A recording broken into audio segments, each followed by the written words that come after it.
YouTube, this is a deck profile of my Watt deck. It starts off with Watt Giraffe.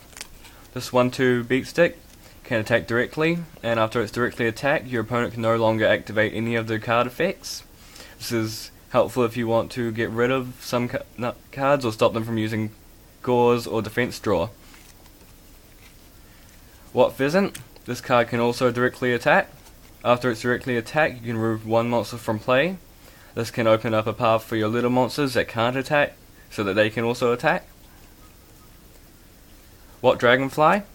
After it's been destroyed by battle or any other card effect, you can search and special summon one of a monster from your deck. It can be any one of them, including another Dragonfly, so you can keep using Dragonflies to stop a few attacks, or you can bring out another guy. Watt Lemur. After it's been destroyed by any effect, they do not have a battle phase next turn. This is helpful if you want to try to get a card that you need for the next turn without having to worry about it being taken out. So it gives you 2 turns to make a comeback. Shining Angel. This card is able to search out any of your light monsters in the deck, which is helpful. Sangan can search out a lot of the Watt monsters because they've got less than 1/5 attack, so it's useful if it gets destroyed. Honest, because all Watts are light monsters, it's useful if they attack with a big guy.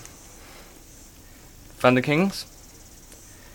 It's helpful when to stop your opponent from searching cards to run under you, like Goblin Zombie, another Sangan, or Mystic Tomatoes. Messengers of Peace. Because most of the Watts have less than 1/5 attack, it's useful, and your opponent can't just attack over them with a Cyber Dragon, a Gauze, Stardust, and other cards like that.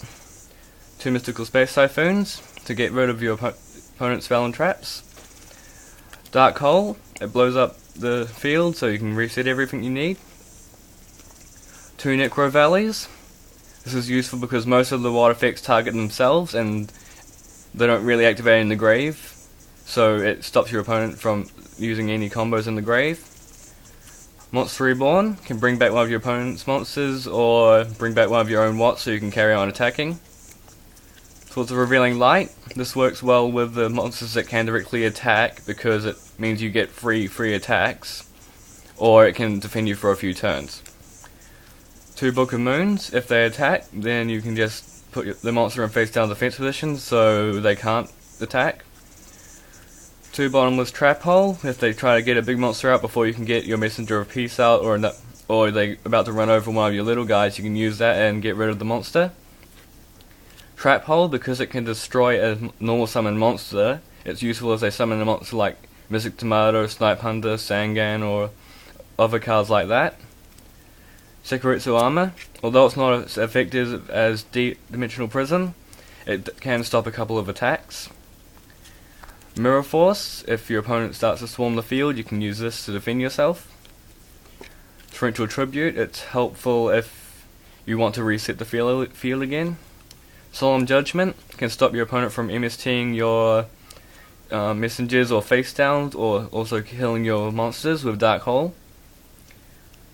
Free Judgment of Thunders. It's not as effective as Icarus Attack, but you can still destroy a card whether it's normal summoned or special summoned. And 7 Tools of the Bandit, because a lot of trap cards are being used this format and it's a cheap way of getting rid of them. Thank you, YouTube, for watching.